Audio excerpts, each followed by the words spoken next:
couldn't have started worse. Jalen Carter was ejected from the game. When you come out in week one, it's just about finding ways to win. Eagles lead 21-20. 2:47 left. Cowboys trail 24-20. Prescott deep middle. Lamb at the 25.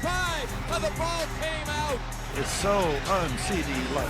This is the ball game, 4th and 3. He's got Lamb down the left side, and he can't hold it. And that's probably going to end the Cowboys' hopes for a tremendous upset. I mean, I can't point no fingers at anybody else. I take full accountability and everything else that come with it. First Take is presented by ESPN Bet Sportsbook. Good morning, everybody. I'm Molly Karen. Welcome into First Take. That is Stephen A. Smith, Dan Orlovsky, Brian Clark. And gentlemen, are we talking about actual NFL action this morning? Thank God. Not Michael Parsons' contract. We're talking about a game, a thriller that we had. We're probably talking about that. So contract, not a contract. Praise the Most High. Yes, we certainly are. But we're actually not going to talk about the game. We're going to talk about what happened before the first snap. What? What do you just said, are we talking about game? Okay, sorry. Well, like, we got to get into it. That's the story. Right. Eagles standout defensive tackle Jalen Carter was ejected from Thursday night's 24-20 win against the Cowboys before the first play from scrimmage. Carter and Cowboys quarterback Dak Prescott got face-to-face. Carter spit on Prescott as the two began to separate. Both Dak and Carter on what went down post-game. You know, it was a mistake that happened on my side. And, just won't happen again.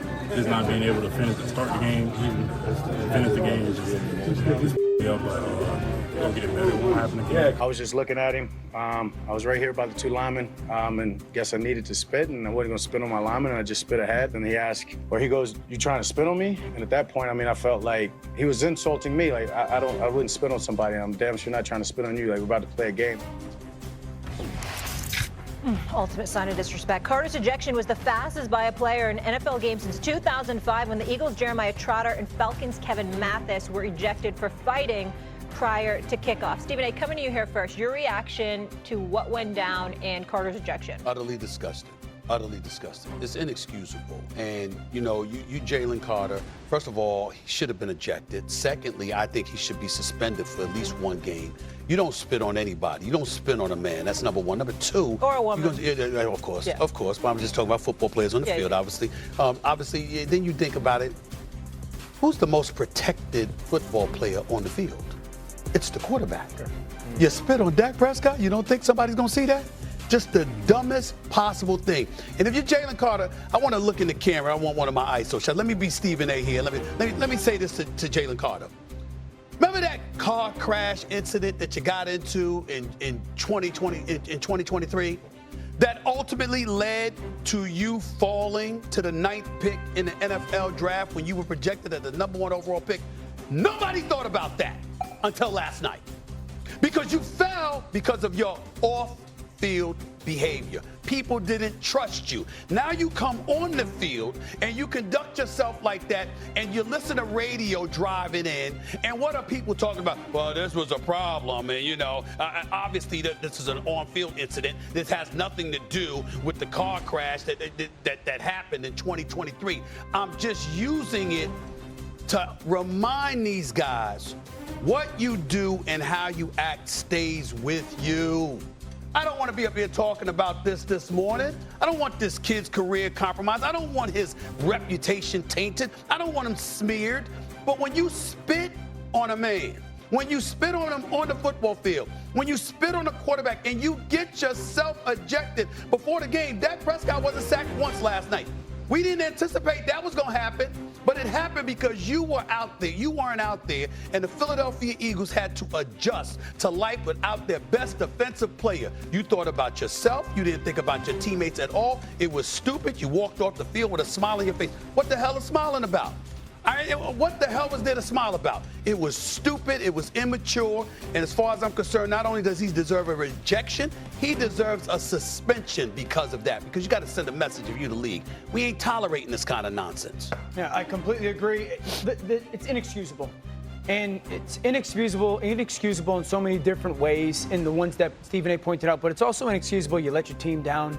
It's inexcusable you let your organization down, you let your fan base down, you let your teammates down. And so somebody has to get into the ear of Jalen Carter and just get him to truly understand the big deal.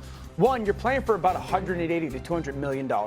If Jalen Carter goes and has the year this year like he did last year, he'll top Micah Parsons' contract more than likely. So just getting him to understand how important everything that he does this year, and RC knows this, we often hear or have heard the importance of a player like Nakobe Dean when it comes to Jalen Carter.